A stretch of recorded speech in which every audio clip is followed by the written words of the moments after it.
Hello Capricorn, Sun, Moon, Rising, and Venus signs. Kamusta kayo? Sana po'y nasa mabuti kayong kalagayan. Welcome back po sa Star Tarot.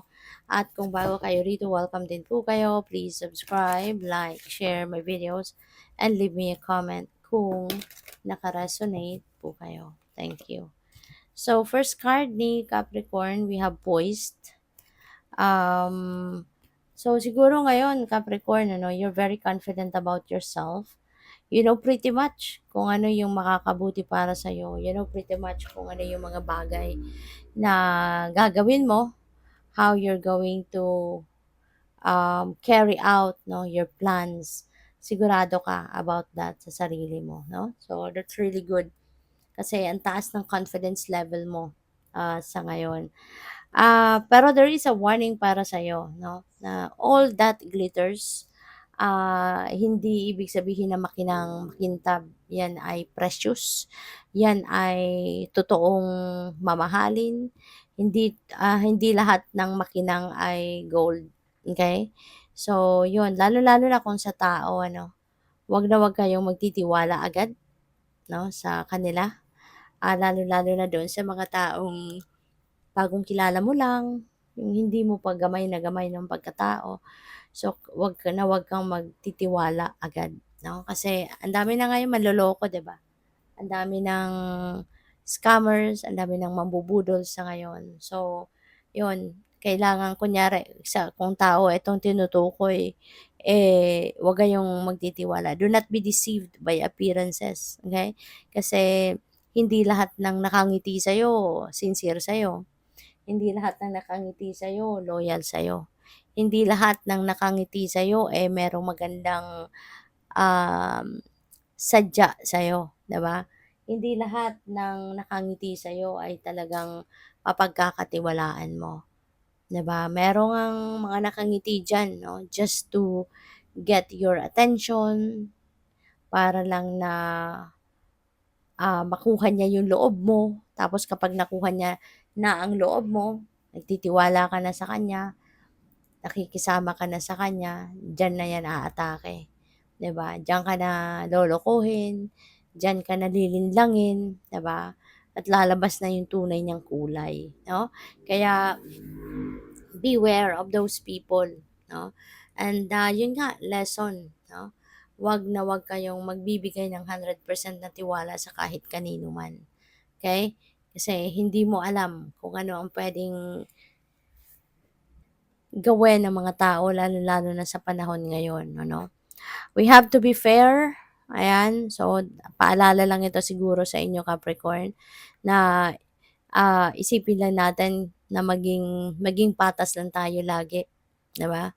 Maging patas lang tayo sa lahat ng bagay, sa lahat ng tao. Lalo-lalo na, no, doon sa may mga kunyari, may mga decision kang gagawin na maaaring makaapekto sa buhay ng iba.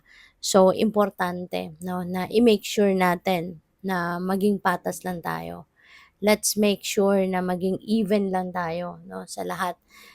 Magdesisyon tayo ng hindi lang tayo yung makikinabang, magdesisyon tayo ng hindi lang tayo yung magbebenepisyo dito, kundi pati rin yung ibang tao, no, na magiging mabuti at maganda rin ang epekto sa kanila.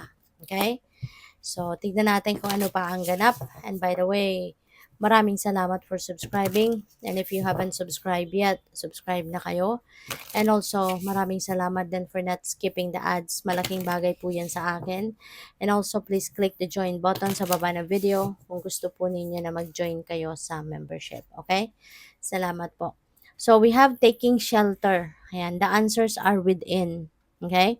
So, maaari na ang iba sa inyo dito could have um, questions sa sarili mo or questions sa divine, no? Pwedeng gano'n. And maybe meron ka ng mga taong, alam mo yun, pinagtatanungan, naghihingi ka ng advice, ng opinion, 'di ba, ng input from other people, pero maaaring hindi mo naririnig, no, yung mga bagay na gusto mong marinig, 'di ba? Kaya yun pala kasi nasa sarili mo lang, nasa loob mo yung sagot. you yourself knows what is the answer. Maaari lang na baka dinideny mo sa sarili mo na yun nga ang sagot, 'no? Kaya siguro ka naghahanap ng ibang tao na, alam mo yun, gusto mong makarinig 'no, ng ibang perspektibo, ibang opinyon, 'di ba? Yung gano'n. Pero, the universe is telling you that the answers are within.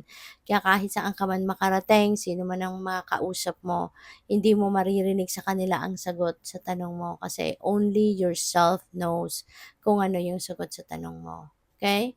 So, what else? We have cleansing waters.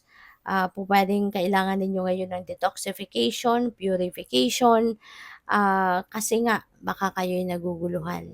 Baka something is bothering you. Kaya parang wala ka sa wisyo, maaring wala ka sa direksyon, walang, alam mo yun, malabo ang pag-iisip mo, clouded ang isip mo. Kaya it's really necessary for you to cleanse, to purify yourself, release negativity, negative thoughts, feelings, emotions, let them go kasi hindi yun makakatulong sa'yo na magkaroon ka ng peace, hindi yun makakatulong sa'yo na makapagdesisyon ka, hindi yun makakatulong sa'yo na magkaroon ka ng enlightenment. Okay? So we have mystic healer, healing energy flows through you. Alright? Capricorn, maaaring you are a healer. Okay? Maaaring ikaw ay healer, ikaw ay pinipili, no, ng divine universe na maging daan para makapagpadala siya ng gamot, no, or paggagamot sa mga taong nangangailangan ng healing. So, maaaring you are the chosen one, no, na maging conduit ng kanyang healing energy, healing powers, 'di ba? Ginagamit ka niya para ikaw yung magdala nito sa ibang tao. Possible din, Capricorn, na ikaw ay nangangailangan ng healing.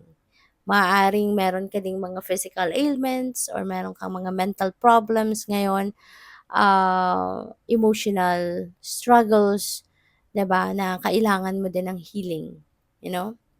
So what else? We have protected by angels. Napakaganda nito, Capricorn. You are cherished by angels. So, I'm getting the energy of Archangel Michael dito. Kasi among the angels, si Archangel Michael, 'di ba? Yung parang siya yung number one protector natin, 'di ba? Along with his army of angels, siya yung leader, 'di ba, ng mga angels at siya yung maaring laging nandiyan para protektahan ka, gabayan ka, 'di ba? At he's keeping you safe at all times. Ayan. So, you're very lucky. You're very blessed, no? Na nagpaparamdam sa'yo sa reading ang inyong mga angels at sinasabi sa'yo na huwag kang mag-alala, nandito kami, di ba? We are cherishing you. We are protecting you. So, good luck sa'yo. Thank you for watching Love and Light. Namaste.